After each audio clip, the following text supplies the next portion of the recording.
In Camas, we have recently created a new economic development agency. It's the Camas-Washougal Economic Development Agency, otherwise known as QUEDA. And it is a joint venture between City of Camas, City of Washougal, and the Port of Camas-Washougal. And they are looking at exactly these type of things. What can we do to incentivize businesses to come into our area and create jobs? What can we do to retain the jobs that we have or expand the businesses that are currently in the community? Impact fees are a necessary component of building infrastructure for governments. There are different incentives and things that we can use to perhaps defer those impact fees, perhaps help mitigate them through, if developers are able to build a park, for example, we can use that as a credit against the park's impact fees that they might be assessed. So there are different ways that governments can work with developers and help to still create the businesses, but still collect the money that we need to provide the infrastructure so that those businesses can come out, so the schools can be built, and so that we can create the communities that we want.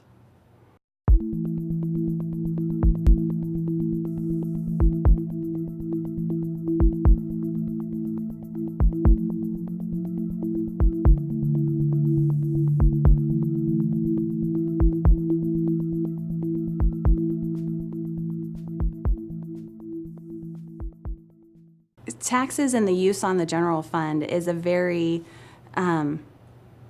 it's a very complex question to deal with. There are so many strains on the general fund, be it police services, fire services, some transportation services, as well as park services, things that the citizens want as a full-service city that is provided.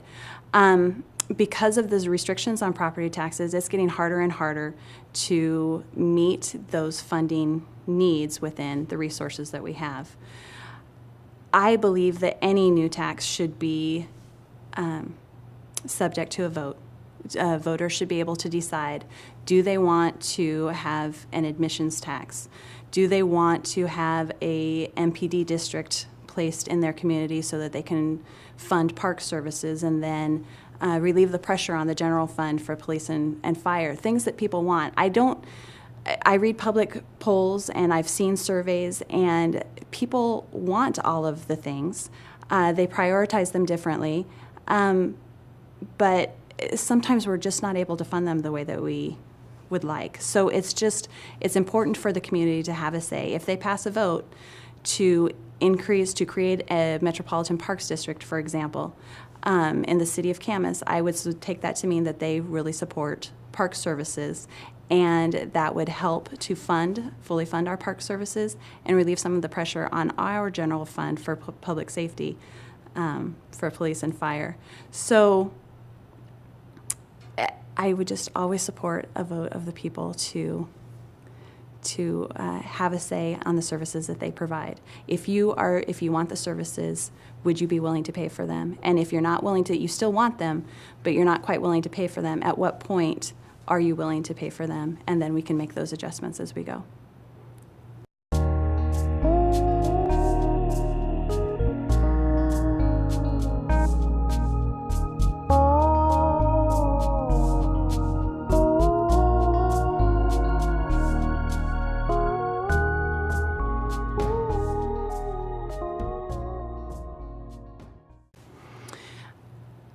One of the things that I have learned since I've been appointed to the City Council is that I don't know nearly enough about some of the things that come before City Councils.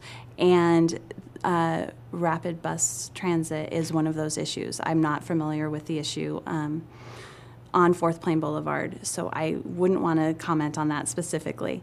However, anything that would lead to a possible east-west rail, light rail line, I think the City of Camas has always supported that it would be something that would go to a vote of the people.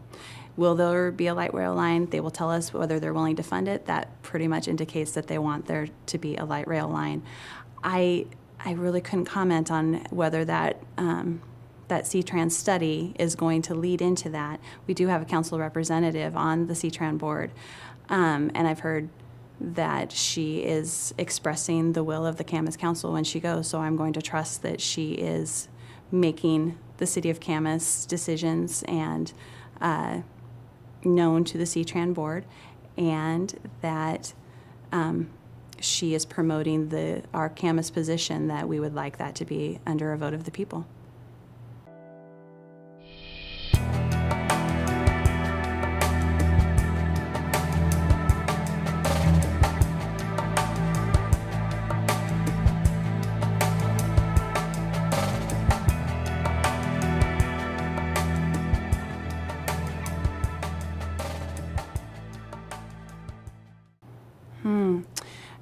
That's a very good question.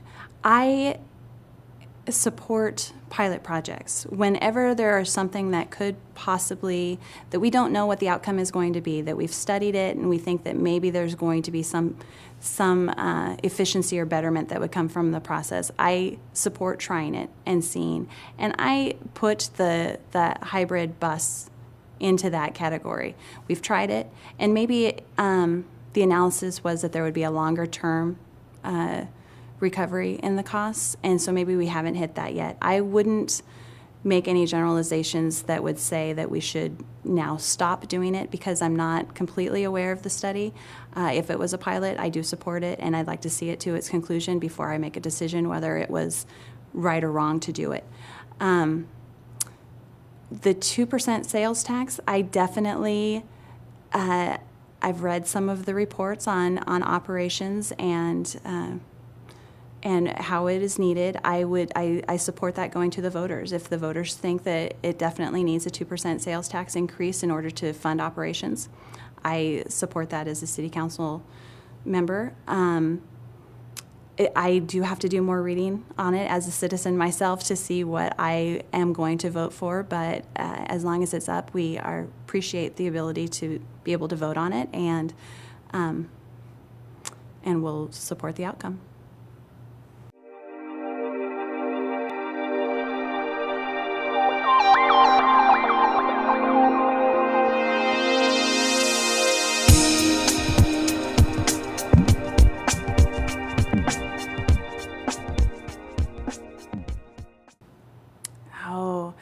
My position on light rail in Clark County, I've moved over to Clark County from Multnomah County, and I used light rail to get into downtown Portland when I was working there, and I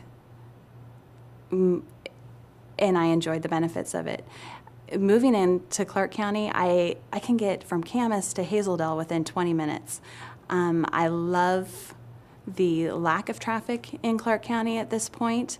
I know that transportation planners and other people, they're trying to think long term. They're trying to see what's going to happen into the future, and they're proactively trying to get us ahead so that it will always take me 20 minutes to get from Camas to Hazeldale. So I think that people should be allowed to vote on whether there should be light rail or not. I am not going to dictate to them based on my experience or what I think is going to happen in the future. People need to make their own decision on whether they're willing to support light rail. They have voted a couple of times on light rail, but opinions change. And so I don't think just because something has been decided by vote or has happened in the past that precludes it from being up for a vote in the future. Light rail should definitely be up to a vote. I separate that, I guess, from the CRC project, in the funding and the economic analysis that is going to the federal government. I see them as two separate issues that the people have a choice in. If the people of Camas, if they want to comment on the Columbia River crossing, or I've heard of different alternatives for bridges, then they should definitely make them known. As a part of the Camas City Council, we will support that there's a vote for light rail services through C-Tran.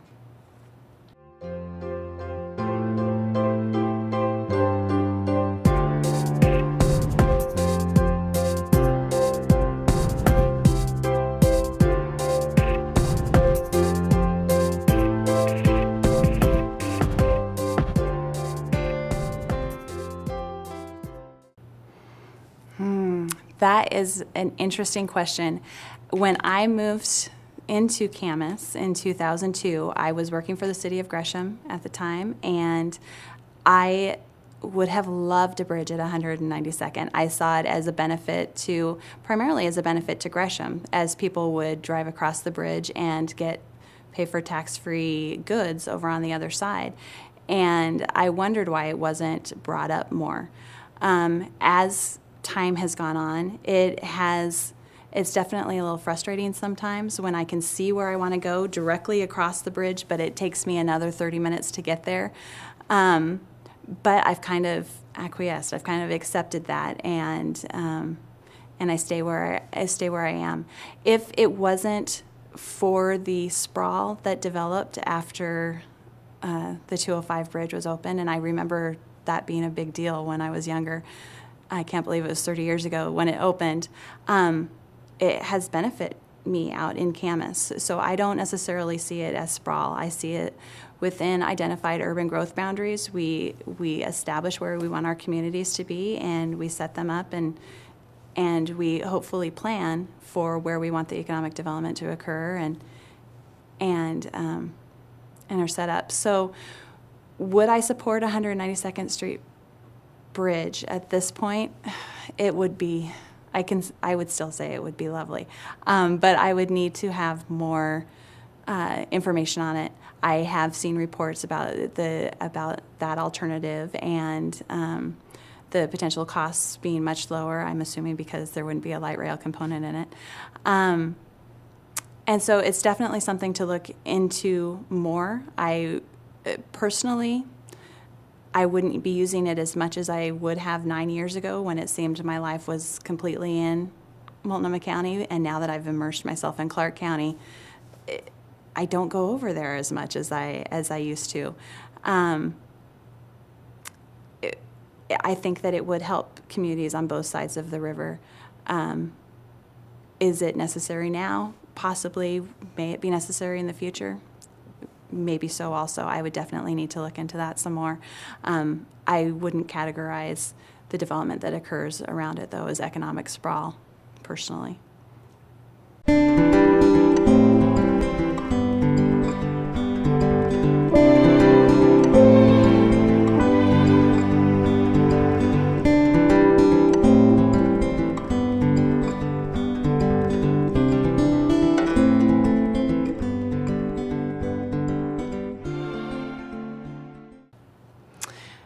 That is also a complex question. All of these are very complex questions. I am a financial analyst for the City of Vancouver, and I have worked as a budget analyst in Multnomah County for years.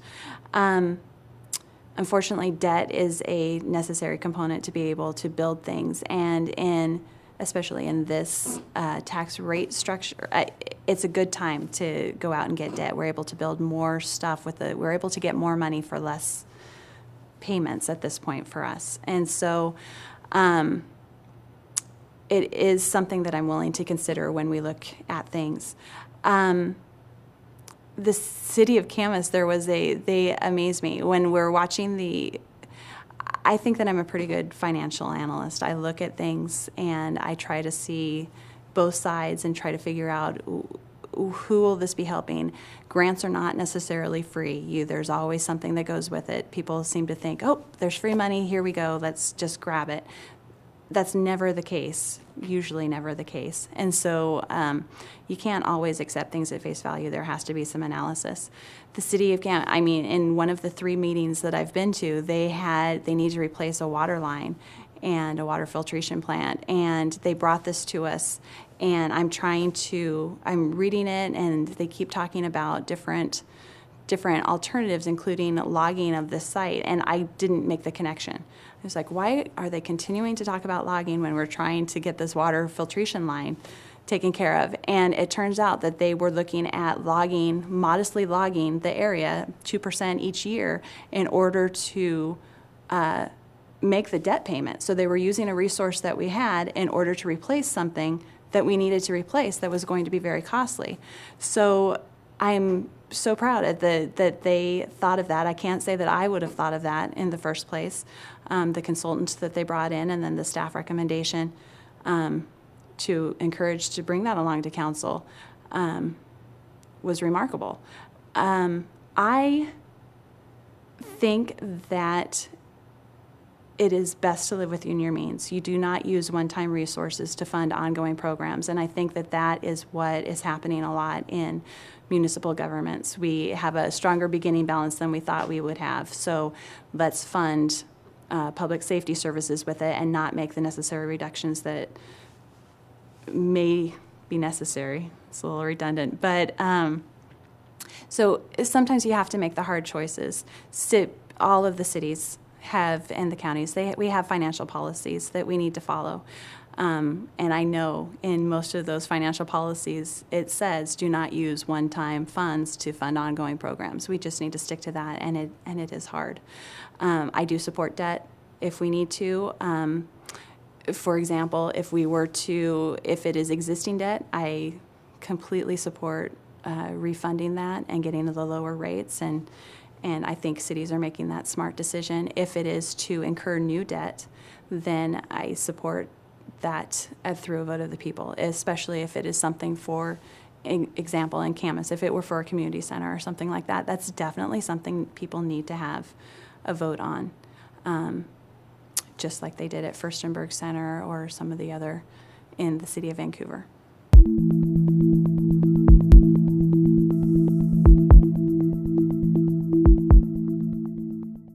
I would just like to say I've done a couple of interviews, and I've read about myself when I read, it sounds like government insider that will lay down and do whatever staff wants. It's like, ding, ding, ding, that's me. And I didn't know how to respond to that at first. It has such a negative connotation. But then I thought about it more, and I'm proud of what I do. I'm proud that I work for a department that builds parks and provides recreation services throughout the county, unincorporated Clark County in Vancouver, not Camas, of course. I am happy to be part of an organization where people are trying to provide the best services that we can. I'm not upset that I'm a government insider. I think that it gives me a leg up. I have referenced that now that I'm on the council, I've become aware of so many things that I do not know. There are so many issues out there that affect the city that I had no idea that councils were making decisions on. I was coming at it from a staff perspective. And so to not know how a city works and financially how it works, I think that I have a tremendous head start. I'm so far away from the finish line, but I have such a head start as far as that goes. I am, like I said, I'm happy. I am a financial steward. I've had people come up to me and say that they will, just by fact that I am on the council, they're triple and quadruple checking their numbers just because they know that I'm going to be looking at that. That is something that I enjoy doing. I'm a financial person. I like seeing what it is that you're doing. I don't know as much about planning. I don't know as much about stormwater management. I'm definitely going to learn about them. But I think the benefit that I can provide to the council is being able to see both sides of a situation and making a decision based upon my analysis that would benefit the community as a whole.